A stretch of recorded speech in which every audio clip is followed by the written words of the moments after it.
Libraries کے اندر رکھنی ہے۔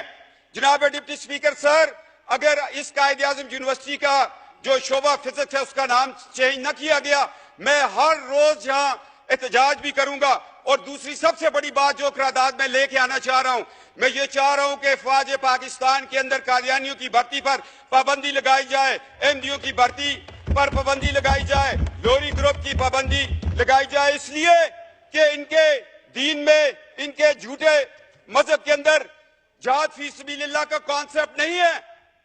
اور کتنا ظلم ہوا کہ جب 1971 کی ہم جنگ لڑ رہے ہیں، 10 corps commander general Abdul Ali Qadiani, اس کا بھائی قادیانی، اور میں تو حیران ہوں، چودھری ظفر اللہ ایئر فورس کا چیف، وہ قادیانی۔ کیا یہ لوگ جو ہمارے نبی کے ختم نبوت پر صلی اللہ علیہ وآلہ وسلم رقیق حملے کرتے ہیں، کیا اس کے نام پہ یہ بننے والے ملک سے وفادار ہوں گے؟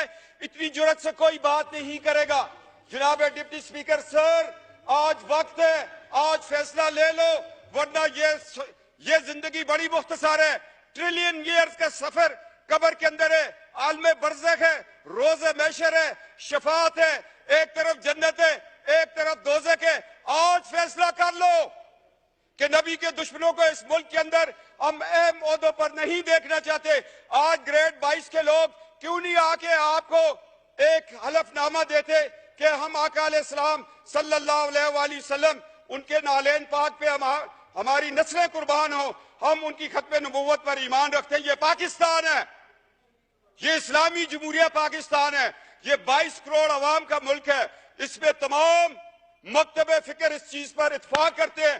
میں 4 عدالتوں کے حوالے آپ کو دے رہا ہوں۔ 2 حوالہ جات جو ہے وہ پاکستان بننے سے پہلے کے ہیں، 2 حوالہ جات جو ہے وہ پاکستان کے بعد ہے۔ ایک سول جج ہے فاروقی صاحب، ایک بہاولپور کی عدالت میں سیشن جج کا فیصلہ ہے، ایک گرداسپور کی عدالت میں جج مسلمان نہیں ہے، وہ فیصلہ دے رہا ہے کہ یہ فرقہ مسلمانوں کا فرقہ نہیں ہے۔ اگر لڑکی مسلمان ہے، لڑکا قادیانی، لوہری، احمدی، یہ نکاح نہیں ہو سکتا۔ یہ 4 فیصلے ہیں۔ یہ تو ہمارے 74 کے آئین، کیا وہ لوگ تھے؟ لوگ مجھے کہتے ہیں، میں سیاست سے ہٹ کے بات کرتا ہوں، ذوالفقار علی بھٹو کو میں اس لیے شہید کہتا ہوں کہ اس نے ختم نبوت کا تحفظ کیا تھا، اس کو تختہ دار پہ چڑھنا پڑا۔ اور جناب اسپیکر، آج لوگوں کو تختہ دار چومنا پڑے گا۔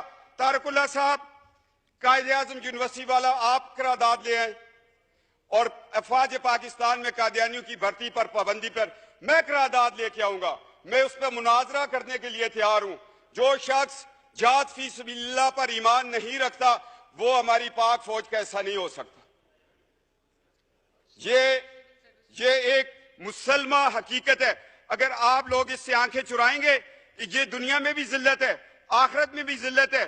اور جناب، میں حیران ہوں ہماری عدالتوں کے کردار پر۔ عطا اللہ شاہ بخاری رحمۃ اللہ تعالیٰ کو جسٹس منیر نے بلایا، مکالمہ ہو رہا ہے کس کے درمیان؟ ایک بخاری سید کے درمیان۔ اور جسٹس منیر کے فیصلے کو جس طرح اس نے 1953 کی رپورٹ کے اوپر ایک جو ختم نبوت کی تحریک چلی تھی، اس پہ وہ بطور لاہور ہائی کورٹ کے چیف جسٹس ایک رپورٹ لکھی، اور اقبال کا بیٹا جسٹس اقبال تڑپ اٹھا۔ جاوید اقبال نے کہا کہ کاش اس رپورٹ کو شائع نہ کیا جائے۔ میں یہ کہنا چاہتا ہوں کہ جسٹس منیر کی رپورٹ ایک دروازہ کھول رہی ہے قادیانیوں کے لیے۔ میں دکھ سے کہہ رہا ہوں، جہاں مولوی تمیز الدین کے خلاف جسٹس منیر نے فیصلہ دے کر ملک کو 2 لخت کیا، وہاں وہ شخص قادیانیوں کے حق میں فیصلہ دینے کو جا رہا تھا۔ شکر ہے اللہ کہ اس وقت ایمان افروز طاقتیں وہ طاقت میں تھی۔ یہ ہماری تاریخ کا ایک سیاہ باب ہے۔ اگر جسٹس منیر کو ہم دیکھیں اور اس سے چلتے چلتے ایوب خان کے دور کو دیکھیں، جسٹس منیر ایوب خان کا دست تو بازو بنا، اور جب ہم مشرف تک آتے ہیں پھر ہمیں کون ملتا ہے؟ کہیں ہمیں ڈوگر کورٹس ملتی ہیں، کہیں ہمیں جسٹس ارشاد ملتا ہے۔ کیا یہ لوگ کل، یہ تو آج ان کی 3 سال کی نوکریاں ختم ہو گئی ہیں، کیا ان کو یہ حق حاصل تھا کہ یہ قادیانیوں، مرتدوں، احمدیوں، لاہوریوں کو یہ اپنے قانون کے نیچے بٹھا کر ان کو ایک دفاع دیتے؟ اس سارے بیک گراؤنڈ کو میں ذہن میں رکھتے ہوئے میں آج ڈپٹی اسپیکر سر ریکویسٹ کر رہا ہوں 22 کروڑ کی اسمبلی کو کہ خدا کے لیے ہمارے عدلیہ کے اندر جو لوگ بیٹھے ہوئے ان کا بھی عقیدہ ختم نبوت پہ سرٹیفکیٹ کو دستخط کروانا چاہیے. کیا کہ یہ ماضی میں یہ لوگ اس فرقے سے تعلق تو نہیں رکھتے تھے یا چھپ کے ہماری صفوں میں بیٹھ کے ہیں؟ کیا یہ قرآن اور سنت کے مطابق ہمارے فیصلے کریں گے؟ آج ہمیں عدلیہ کے نظام میں بھی یہ تبدیلی لانی پڑے گی, افواج پاکستان کی بھرتی میں لانی پڑے گی, اور میں کہتا ہوں نادرا والوں کو اب بتانا پڑے گا کہ جو لوگ ڈیول نیشنل ہیں, ہمارا پاسپورٹ بھی رکھا ہوا ہے, برطانیہ کا بھی رکھا ہوا ہے, امریکہ کا بھی رکھا ہے, باقی ممالک کا رکھا ہے, کیا ان لوگوں پہ کوئی کڑی نظر رکھ رہا ہے کہ وہ ان ملکوں سے اسرائیل کو وزٹ کرتے ہوں؟ اور ہمارا ملک, ہم ایک ایٹمی پاکستان ہے, ہم نے ایٹامک انرجی کمیشن کو بچانا ہے, ان سازشوں سے بچانا ہے, لہذا تحفظ ختم نبوت کا قانون الیکشن کمیشن کو بھی بتانا پڑے گا, اور ہر پارٹی کو چاہیے کہ جب وہ ٹکٹ دے تو ساتھ ایک سرٹیفکیٹ اقرار نامہ وہاں پہ بھی لیا جائے کہ میں آقا علیہ السلام محبوب خدا نبی برحق پر, اس کی ختم نبوت پر یا خاتم النبیین پر میں ایمان رکھتا ہوں, پھر اس کو ٹکٹ دیا جائے, پھر یہ بات آگے چلے. میں چاہتا ہوں کہ جو ہمارے ایٹامک انرجی کمیشن ہے اس پہ بھی کام کیا جائے. ایجنسیاں ہم ایم این ایز کے پیچھے نہ دوڑیں, ہمارے ٹیلی فون نہ ریکارڈ کریں. ہمیں تو الحمدللہ ایک لاکھ لوگوں نے بھیج کر کے یہاں بھیجا ہوا ہے. ہمیں تو ایک لاکھ لوگوں کا اعتماد ہے, وہ خواہ کسی بھی پارٹی سے ہوں. ہمیں تو صادق و امین اسی دن کہہ دیتے ہیں لوگ جب رات کو بکسے کھلتے ہیں. ہمیں کسی سے صادق و امین کا سرٹیفکیٹ نہیں چاہیے. ہمارے ماں باپ کی تربیت ہی ہمارے لیے صادق و امین ہے.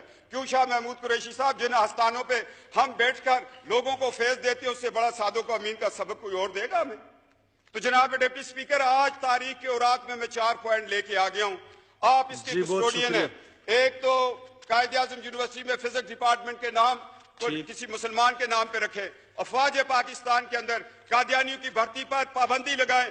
گریڈ 22 کا افسر بھی آ کر جہاں پر بتائے گا کہ میں عقیدہ ختم نبوت پر ایمان رکھتا ہوں. پاکستان ایٹامک انرجی کمیشن میں ان پہ پابندی لگائے. ایک احساس ادارہ ہے, اس میں کوئی ایسا شخص بیٹھا ہو جو نظریہ پاکستان کے خلاف ہو, جو بنگلہ دیش بننے پر ربوے میں چراغاں کر رہا ہو, جو پاکستان کے ساتھ ہونے والی 12 اکتوبر کو جب مارچ لا لگا, آئین توڑ دیا گیا, یہ لوگ خوشیاں منا رہے تھے کہ جس آئین نے ہمیں کافر قرار دیا وہ ٹوٹ گیا.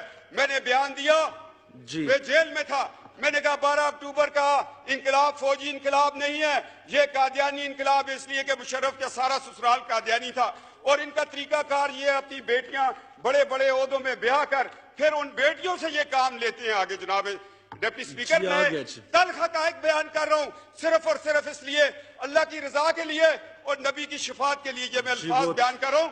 میں بطور ایک آستانے کے ایک خانوادہ ہونے کی نیت سے, اس حیثیت سے میرے اوپر یہ فرض ہے, میری رگوں میں جو خون علی دوڑ رہا ہے وہ کہتے ہیں حق و صداقت کی بات کرو, چھوڑ دو اس ایم این اے شپ کو, چھوڑ دو اس دنیا کی رفت کو, اس عزت کو. تمہارے لیے اللہ نے اور عزتیں اور رفتیں رکھی ہوئی ہیں. جناب ڈپٹی اسپیکر, یہ کردار آپ کو بھی ادا کرنا پڑے گا. یہ 4 میرے پوائنٹ ہیں. اگر یہ طارق اللہ صاحب اور یہ سارے مل کے انشاءاللہ تعالی شاہ محمود قریشی صاحب سیاست سے ہٹ کے میرے ساتھ اس بات پہ چلیں گے, تو کل جب ان کے بزرگوں کا عرس ہوگا تو میں جا کے وہاں پر اس چیز کی شہادت دوں گا. جناب ڈپٹی اسپیکر, اب ہمیں 2 دن میں جواب چاہیے, ورنہ ہاؤس کا سینس لے لیں. قائد اعظم یونیورسٹی کے شعبہ فزکس کو تو ابھی آپ ہاؤس کا سینس لے کے چینج کر دیں, اس میں کوئی بڑی بات نہیں ہے. کنسنسس کر لیں آپ. نہیں, جہاں ہاؤس کا سینس لے لیں. جی ٹھیک, ہاؤس بہت شکریہ. نہ یہ کنسنسس آپ کر لیں, ٹھیک ہے جی. شاہ محمود قریشی صاحب بیٹھے ہیں, طارق اللہ صاحب بیٹھے ہیں. To meet again on Wednesday, the 11th October 2017 at 10:30 a.m.